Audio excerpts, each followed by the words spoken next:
Welcome to Mom Matters. I'm your host, Alyssa Dver. In the next 10 easy-to-watch minutes, we're going to give you some really practical tips for productive parenting. Today, we're here at the Brigham and Women's Hospital, and we're very lucky because we have an expert in labor pain management. I'm here with Dr. Bill Camann, who is the Director of Obstetric Anesthesiology here at the hospital.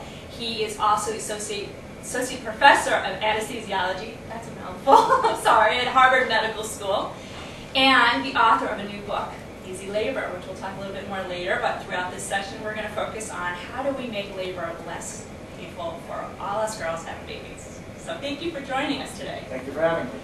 I know that the environment, right off the bat, can be a major contributor to a good labor, bad labor, so why don't we start kind of describing where we're at here. Sure. Well, psychological preparation for labor and delivery is important. And we are in a hospital, but we try to make this as homey an environment as possible. And we know that's not entirely possible within a hospital environment, but this is a typical labor and delivery room at this hospital. And what you have here is a bed where the mothers will lie. Behind the bed are some of the monitoring equipment that we use.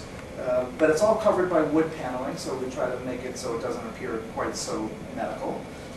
We also have curtains and windows with a nice view.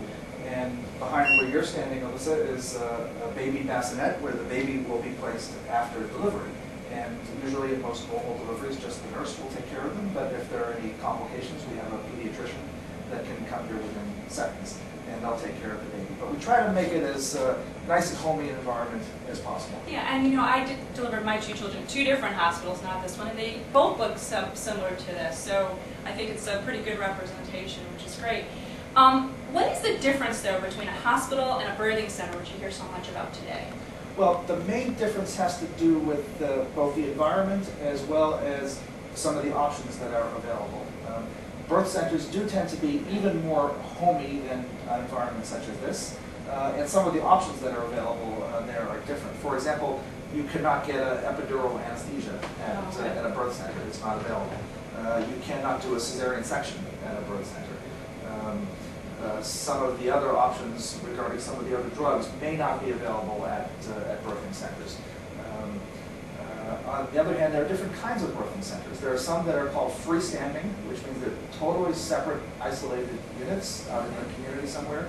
But then there are also hospital-associated birth centers that are within or on the grounds of a hospital. So if a patient needs, for example, a cesarean section or an epidural, they can be relatively rapidly transferred to a regular labor and delivery unit, as opposed to having to get in a car or an ambulance and actually transport to another part of town. Okay, that's interesting to know. Another thing I hear a lot about are doulas. So how does that play in the overall hospital birthing center? A doula is like a mother's helper. It actually comes from a Greek word for woman's slave.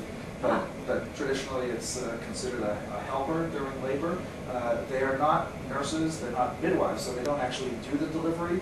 They don't provide actual medical services, but they help the mother with emotional support during labor, physical support such as massages, reassurance, encouragement, and we use them frequently here at Brigham and Women's as well as at birth centers.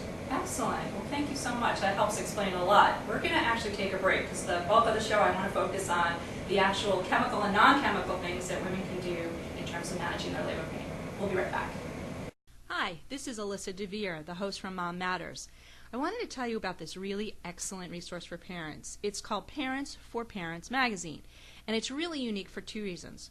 First, it's the only magazine I know of that focuses on one parenting topic per issue. So it gets really deep in the topics, and all the articles are written for parents by parents. I highly recommend it. Check it out at www.parentsforparentsmag.com. Welcome back to Mom Matters. We're here with Dr. Bill Camann talking about managing labor pain. And I remember in my two deliveries that I literally wanted to kiss the anesthesiologist for giving my epidural. And I know that there's a lot of questions about what it is, how does it work, so why don't we dive right into that? Sure. Well, it's one of the most commonly used methods of pain relief today. At this hospital, roughly about 80% of the patients will use an epidural. Okay. And nationwide, somewhere between around 60 to 80% will use epidural anesthesia. And what it is a very common question, and I'm asked this all the time. So what I have to show you is a little catheter. It's a The epidural is a little tube, a small plastic tube, which goes into the lower part of your back, and it just gets inserted through a small needle. We give a little local anesthetic at the site of the skin, so it just feels like a small pinch. And then the catheter is inserted to the epidural space, which is where the nerves are that surround the spinal cord and deliver the pain medication to those nerves. So the catheter gets inserted, actually I can show you on your back, right about the lower part of the back, about the level of the hips, Okay. and then it's taped up the middle of your back and it comes over your shoulder. Okay. So then during the rest of your labor, you'll have a little catheter that's taped over your shoulder, and this is, you can turn So around. little, so thin. It's very, very small, very flexible. You can lay on it, you can move around, people can even walk around with it. And this is attached to a pump, which then delivers the pain medication. Yeah, and I just remember feeling so much relief, but I still had motion, and I know that's changed over time. Yes, So. it's changed quite a bit. If you had an epidural about 20 or 25 years ago, your legs would have been totally paralyzed, unable to move at all because of the effect of the medication. And now the kind of medications that we use are such that most women retain the ability to move their legs.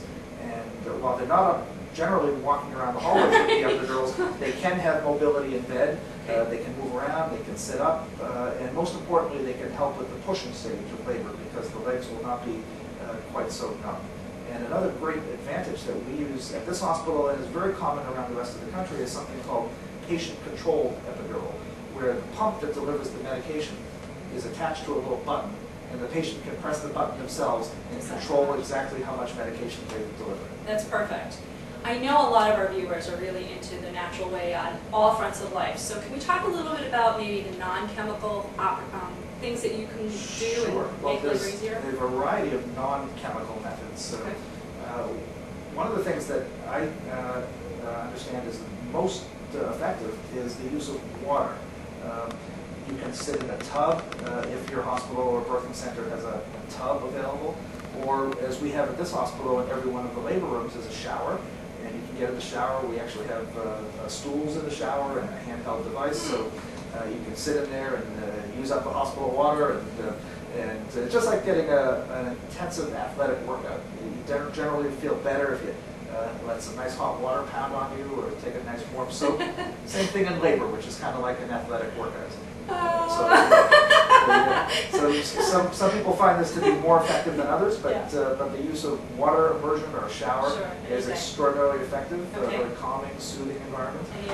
Yes, there's hypnosis has actually become very common for women. It does require a fair amount of preparation. Most childbirth classes now have hypnobirthing classes that you can take as an adjunct to your classes, where you learn the techniques of mind control or mental imagery, which can result in a very nice, peaceful birth. And I have seen many women using hypnosis during labor, and it tends to be very, very effective for the motivated, prepared woman.